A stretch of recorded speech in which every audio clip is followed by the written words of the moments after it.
Mayong adlaw sa tanan mga igsoon o happy Sabat o ani ako karon aron sa pagdalag mensahe alang sa katawhan no kung unsaon nato nga makaadto ta sa langit nga gusto sa Ginoo nga angay natong pagapuy-an. No, ang pag-adto sa langit adunay kondisyon nga angay natong sundon kay ang langit takos tinguwaon o kitang tanan nagatinguwa niini.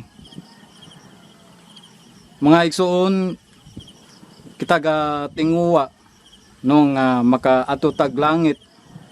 No, ang Ginoo nagatag siya pamaagi no aron maka adto ta og unsa angay natong buhaton aron makaagi ta o makaadto ta sa iyang gusto nga atong iyang gusto nga iyang pagatuan diya kanato.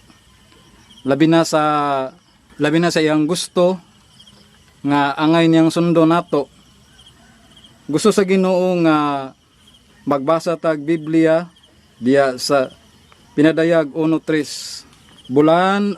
Bulahan ang tao nga ngadtos kamot kapunungan magabasa sa mga pulong sa propesya ug bulahan ang magapatalingog ug magatuman sa nisulat niini kay ang panahon haduol na. Muna mga igsoon, nag-ingon ang Ginoo bulahan ang tao nga magabasa sa Biblia ug magatuman niini. No, gusto sa Ginoo nga magsusita diya niya. Kaya ang Biblia mao ang nagapamituod diya kaniya. No, sa Juan 5:39 nag-ingon ang pulong sa Ginoo, kamo nagasusi sa mga kasulatan kay nagauna-una man kamo nga pinaagi nini makakaplab kamo sa kinabuhing dayon. Ngani kini mao ang nagapamatuod may tungod kanako. Mga igsoon, ang Biblia mao kani ang atong giya. No, usa kini siya ka importante itong kinabuhi. No, dili na to mailhan no kung unsa ang gusto sa Ginoo nato. No, aron atong may baluan no may tungod ya kaniya labi na sa iyang mga sugo. No, makakaplag tag kinabuhing dayon diya kaniya. Gusto sa Ginoo nga atong siyang pangitaon ug biyaan nato ang atong pagkadautan. Sa Isaiah 55:6-7, pangitaan ninyo siya ba samtang siya ikaplagan pa, sangpitan niyo siya samtang anaa pa siya sa duol. Pabiyai sa dautan ang iyang dalan ug sa tawo nga dili matarong ang iyang mga unahuna ug pabalika siya kang Yuba ug siya maluoy kaniya ug sa atong Dios kay siya mopasaylo sa madagayaon gayud. Muna mga igsoon nga gusto sa Ginoo nga ato siyang pangitaon ug ato siyang sampiton diya kanunay. O gusto niya nga kita maginulsol labi na sa atong nangabuhat nga mga kasaypanan. No, andam siya mo pasaylo sa atong mga sala. Gusto niya nga ato siyang unahon ug ang tanang butang nga gusto natong makabot igadugang ra. Sa Mateo 6:33, apan maoy unahan ninyo ang pagpangita, ang gingarian ug ang pagkamatarong gikan sa Dios.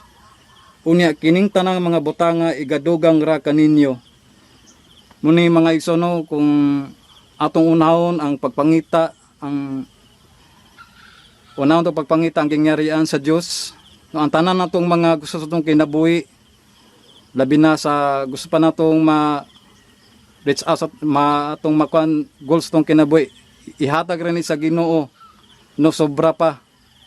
Mauning panahon nga kailangan atong i-focus ang atong unahuna diya kaniya kay ang Ginoo dili sama sa mga tao nga kung musaad mapakyas ra. Kay dili niya gusto nga naay mahanaw ug mahanaw. Gusto niya nga managkabot unta kita sa paginulsol. Ikaduhang Pedro 3:9. Bahin sa iyang saad ang Ginoo dili langay-langayan, niya nang paglangay-langay nga maoy pagsabot sa uban, Inunua siya mapailubon kaninyo nga wala magtinguwa nga adunay mahanaw kundili nga ang tanan manakabot unta sa pagginulsol. Muna mga igsoon no, nga ang Ginoo dili niya gusto no nga dunay mahanaw. Gihatagan pa tinag panahon aron sa pagwali sa iyang maayong balita. Gihatagan pa tag panahon aron sa pagginulsol. Labi na sa nangabuhat atong mga sala. No, doon na pa tayo panahon aron makabuhat sa iyang buluhaton. No, kay nanuman mga igsuon, apan ang adlaw sa Ginoo moabot sama sa usa ka kawatan ug unya ang mga langit mawagtang uban sa dagkong dinagog ug ang mga kasugdanan sa kalibutan mga tunaw sa ilabian kainit ug pagasunugon ang yuta ang mga buhat nga ani ini. Na muna mga igsoon no, yatagan patag panahon kay maabot dayang panahon nga ang kaning kalibutan nga atong pagapuy-an no sunugon ni sa kalayo. Saon man nato mga igsoon aron makasunod tada niya unsa atong buhaton. No, ang Ginoo nagsugo kanato nga atong pagabantayan ang iyang mga sugo. 1:14-15. Kung naigugma kamo kanako, inyong pagatumanon ang akong mga sugo. Sa Ecclesiastes 12:13, kini ang katapusan sa tanang butang, ang tanan na dungog na, kahadlok kay ang Dios, ug bantay ang iyang mga sugo, kay kini mao ang tibok katungdanan sa tao. Numoni ang katungdanan nato mga igsoon, ang pagkahadlok diya kaniya, ug bantayan nato ang iyang mga sugo. Kay mao kini atong tibok katungdanan no alang sa Dios. Kay gusto niya nga ato siyang higugmaon ug ang iyang mga sugo dili mabugat. No sayon ra gid kay mga igsoon, ato lang ging higugmaon siya ug bantayan ang iyang mga sugo. 1 Juan 1:3. Kay ang pagigugma alang sa Dios mao kini nga pagabantayan ta ang iyang mga sugo ug ang iyang mga sugo dili mabugat. No, mao ni mga igsoon no, ang sugo sa Ginoo, ang pagigugma diya kaniya, kahadlokan siya ug bantayan nato ang iyang mga sugo. No, dili na siya bugat. No, alang kanatong tanan. Sayon ra gid kayo mga igsoon. Ug usapod nga iyang gisugo kanato ang pagmantala sa maayong balita.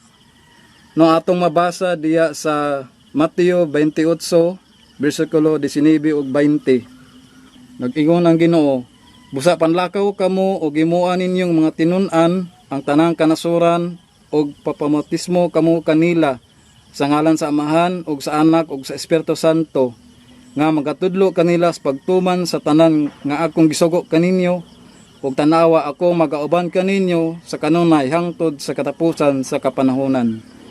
Munay gusto sa Ginoo nga samtang aduna pay panahon mga igsoon nga atong imantala ang maayong balita no aron ang tanang tao dinis kalibutan no makabalos ka matuoran aron makapangandam sila sa duol na nga pagbalik sa Ginoo ug nagsaad ang atong Ginoo nga siya magauban kanato no ngingon siya dinhi magauban kaninyo sa kanunay hangtod sa katapusan sa kapanahunan. No, mao kini ang saad nga gusto sa Ginoo nga atong buhaton. Usapon ni siya kapamaagi nga aron sa pagpangandam sa itong kagalingon sa iyang pagbalik. O dinira ko mga igsoon, ang Diyos magapanalangin ng tanan. Amen.